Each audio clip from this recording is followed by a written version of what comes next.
Strong drink is raging. We all know about smoking. We all know about BSC. Chocolates full of animal parts. Wherever we go, the cities are bombarding us with the things of Babylon. The scripture then, temperance is a Bible doctrine. It is a fruit of the Spirit. It is a sound doctrine.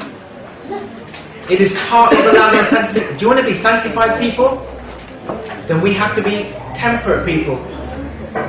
Paul included in his testimony to Felix, and Paul taught the man who strives for the mastery is temperate in what things?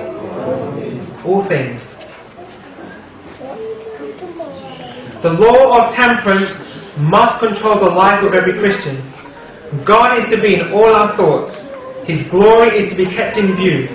We must break away from every influence that will captivate our thoughts and lead us from God. We are under sacred obligations to God to so govern our bodies and rule our appetites and passions that they will not lead us away from purity and holiness, or to take our minds from the work God requires us to do. I beseech you therefore, brethren, by the mercies of God, that ye present your bodies a living sacrifice, holy, acceptable unto God, which is your reasonable service. All God asks is reasonable service from us.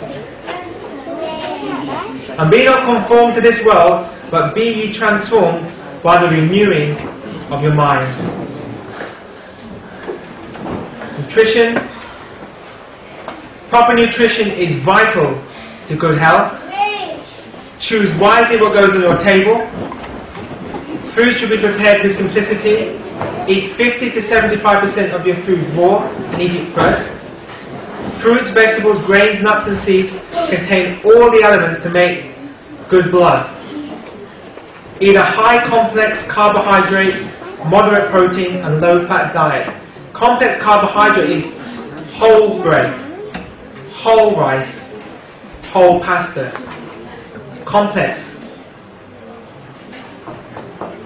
And eat a large breakfast, moderate lunch, and a small light dinner. Have you heard the saying, breakfast like a king, lunch like a prince, and dinner like a pauper? Why do we reverse it for? We reverse it. For some people it's all three. The breakfast like a king, lunch like a king, and dinner like a king. And we look like a king or a queen.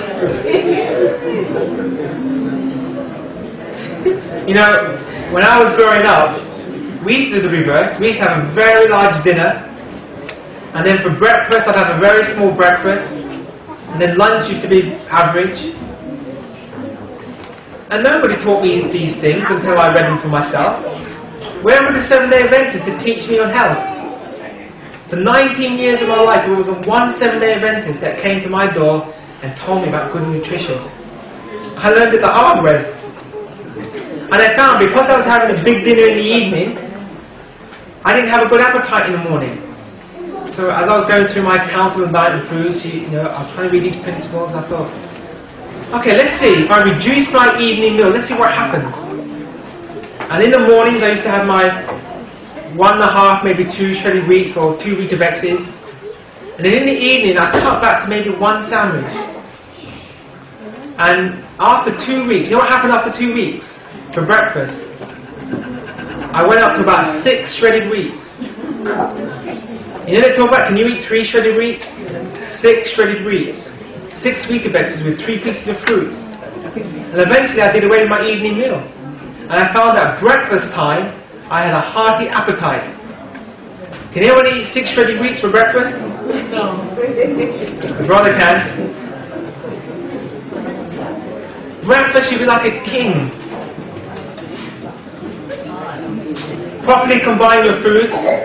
So often we get our foods and what do? We just fry it here, fry it there, and we fry it again. And then after we fried it, we microwave it. Restrict the fats. Saturated fats, grease and hydrogenated oils. So often we seem to like our crisps, our chips, our fried plantain. We fry everything. We need to get away For as much, you know, when the time of trouble comes and we're running into the mountains, we're not going to be able to fry things then. Eat a wide variety of vegetarian foods. Eat lots of fruits and vegetables. Drink fresh juices and fast for detoxification. Eat organic. If you get the best organic food is what you grow in your garden. Avoid fat and cholesterol-laden, antibiotic-filled, E. coli-ridden, diseased, rotting flesh. The prescription: eat for strength, not for drunkenness. Every time you eat chocolate, you're eating for drunkenness. You're going to get drunk on it. Eat at regular intervals. Do not eat between meals or before retiring. Take time to eat and enjoy mealtime. Whatever you eat or drink or whatsoever you do it all to the glory of God. You know, when the Kellogg brothers, they invented Kellogg's cornflakes, they had no idea about Frosties or Crunchy Nut cornflakes. To them that was apostasy. We need to simplify our diet. We need to reduce our fats. We need to reduce our sugars. We need to reduce all animal products in our diet. What? Know ye not that your body is the temple of the Holy Ghost, which is in you, which ye have of God, and ye are not your own? It's not your body, brethren. For ye are bought with a price. Therefore glorify God in your body and in your spirit, which are God's. And the Lord commanded us to do all these statutes, to fear the Lord our God, for our good always, that He might preserve us alive, as it is this day. You know, we need to detox, and there's many ways to detox. What does Jesus say to us? He says, behold, I stand at the door and knock. If any man hear my voice and open the door, he's going to do what? I will come into him and sup with him, and he with me. Brethren, what are you going to feed Jesus on your dinner table? What are you going to feed him? Are you going to give him Wall's ice cream? You're going to give him Kentucky Fried Chicken? You're going to give him bird's eye chicken pie? You're going to give him fried dumpling? You're going to give the Lord our Jesus this food? And He's already told us He doesn't like these foods? He knocks on the door and He says, I want to commune with you. I want to have dinner with you. I want to have breakfast with you. I want to have lunch with you. What are you going to serve Him, brethren?